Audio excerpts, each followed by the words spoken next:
Local 10's Roy Ramos is live at Scott's headquarters where he addressed the crowd tonight. Roy.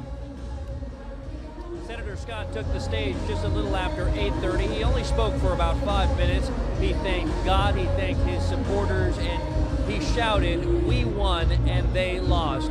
Still several supporters out here in Bonita Springs at the Hyatt Regency Coconut Point where he had his watch party. But let's show you what this all looked like when we first arrived here. The U.S. Senate race has been one that people across the state were watching. The race announced a little after polling sites closed after 7 o'clock. Scott saying his focus will now be on the election next week for Senate Republican leader.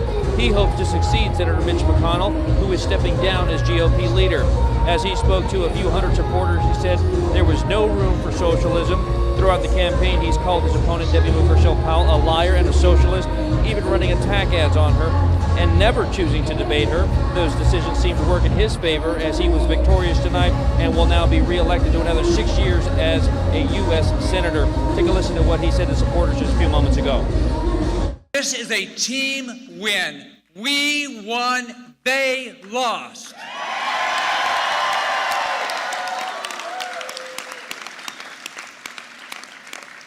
Every person in this room has a dream. My dream is that every child, I don't care the color of their skin, their religion, where they were born, has a chance to live the dream of this country. If that's true, it's a hell of a country. And that's what we're going to do.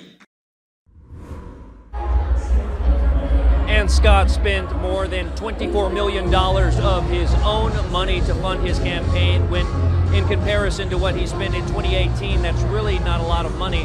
The DNC, we didn't see spend much for Debbie Mucarsel-Powell's campaign, which could be an indication that the Republican Party is growing here in the state of Florida. For now in Bonita Springs, Roy Ramos, Local 10 News. Roy, thank you. And let's turn now to Scott's challenger, Debbie Mucarsel-Powell. Local 10's Janine Stanwood is live at her headquarters with a reaction to her loss. Janine. Well, there was action, not anymore. The ballroom is closed. The party is over. This is not something that the campaign wanted to see. We spoke to Democrats today who were really hopeful that independence would be sort of that X factor that they needed.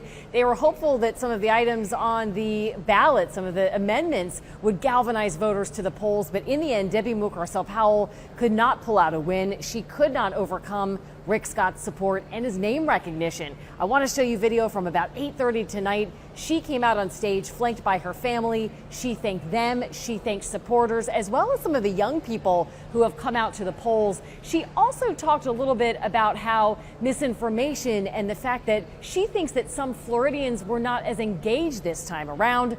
Take a listen to what she had to say.